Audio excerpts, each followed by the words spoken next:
देखिए, स्वामी रामदेव जी ने कोई गलत बयान नहीं दिया। उन्होंने जो कहा यथार्थ कहा, सही कहा। आप जरा देखिए कि किस प्रकार से लव जिहाद मुस्लिम युवक करते हैं, हिंदू बेटी बहनों को बर्बाद किया, लाखों बहनों को। और आप देखिए कि इतनी मुस्लिम संस्थानें हैं, एक भी कभी इनके खिलाफ फतवा जारी नहीं किया। कन्हैया कुमार को सरेआम हत्या कर दिया जिहादियों ने नुपुर शर्मा के बयान को लेकर के, लेकिन उस पर कभी कोई फतवा जारी नहीं हुआ इस्लामिक संस्थानों से। तो इसका मतलब सीधा है। आप देखो ना, धीरेन्द्र शास्त्री जी पे प्रश्न उठा, जितने हिंदू जादूगर थे आके दिखाने लगे, ट्रिक है वो है, 20 बातें करने लगे।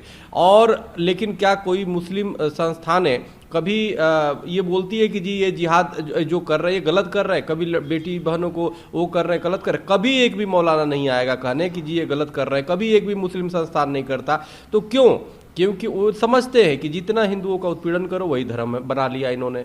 अब वो सही में है कि गलत है? अगर गलत है तो इनको इनका विरोध करना चाहिए मुस्लिम संस्थानों को जो इनके विद्वान हैं, और अगर जो सही है तो इसका मतलब मौन है। तो निश्चित रूप से स्वामी रामदेव जी ने जो कहा बिल्कुल ठीक कहा। हमारे यहाँ तो हिंदू सनातन में कुछ भी होता है तुरंत प्रश्न उठने लगता है, और हिंदू ही हिंदू का विरोध करने लगता है। सबसे बड़ी बात यह है। तो ये चीज़ें हैं, इनमें हमें लगता है कि ये हो। उसी प्रकार से क्रिश्चियनों में भी है, वो दिन में ही दीपक जला के सोचते हैं कि बाकी जितना धर्मांतरण करो पाप करो, जितने हो सके अनाज के नाम पे कभी पाप करते हैं धर्मांतरण करा करके। हमारे यहाँ कोई भंडारे होता है, कोई भंडारे आश्रमों में संतों के द्वारा किया जाता है, कोई धर्मांतरण कराता है? कभी नहीं कराता। भूखे को भोजन दो, सेवा करो। अब जरूरी थोड़े कि उसको हम हिंदू बना दें। तो ये सब चीज़ें कहने का मेरा मतलब है कि बिल्कुल स्वामी रामदेव जी ने जो बोला है सही बोला है, यथार्थ बोला है। राम जन्मभूमि है पूरा, उसको एक सेटिंग कॉल आई है बंसीवाड़ा में, उसको लेकर देखिए कहीं ना कहीं बेचैनी है लोगों को राम मंदिर बनने में। राम मंदिर देश और विश्व के लिए सद्भावना का संदेश देगा।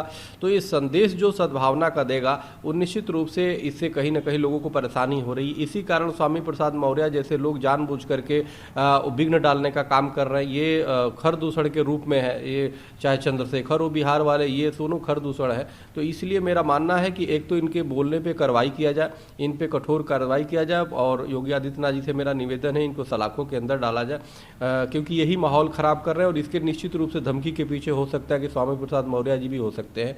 तो इसलिए इसको अच्छी तरीके से जांच का विषय है।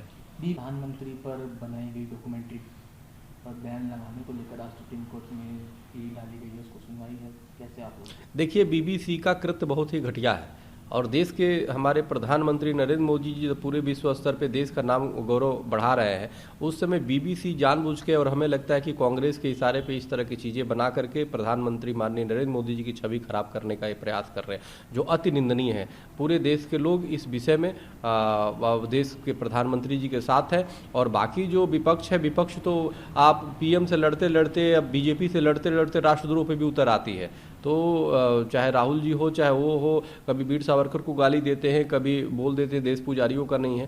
तो इसलिए विपक्ष पूरी तरह कंफ्यूज है। वो देश हित की बातें नहीं कर रही है, वो देश के लोगों की बातें नहीं कर रही है, बल्कि वो पूर्वाग्रह से ग्रसित होकर के व्यक्तिगत दुश्मनी और व्यक्तिगत खुंदक निकालने के लिए विदेशी देश विरोधी ताकतों से भी हाथ मिला रही है। ऐसा मेरा मानना है। इन सबकी विपक्ष की जाँच की जाने की आवश्यकता है। कुछ नहीं है ऐसा स्टेटमेंट आया है। देखिए, ऐसा है, यूनिफॉर्म सिविल कोड अगर जो समान नागरिक संहिता नहीं भी बने, लेकिन देश अगर हिंदू राष्ट्र बन जाए तो ऐसे ही सब कुछ हो जाएगा। और मुझे पूरा विश्वास है कि 2023 हिंदू राष्ट्र की तरफ बढ़ रहा है, क्योंकि आप देखो राष्ट्रपति भवन में मुगल गार्डन का नाम जो है अमृत उद्यान हो गया। तो निश्चित रूप से अब हिंदू राष्ट्र की तरफ जा रहा है, और समान नागरिक संहिता तो ऐसे ही बन जाएगा जब हिंदू राष्ट्र होगा। तो इसलिए मेरा मानना है कि जल्द से जल्द संसद से देश को हिंदू राष्ट्र घोषित किया जाए, तमाम समस्या खत्म हो जाएगी। में मध्य प्रदेश एक गांव है इस्लामपुर गांव, उसका नाम बदलकर जगदीशपुर किया गया है, समर्थन करते हैं? बिल्कुल समर्थन करते हैं। इस देश में जब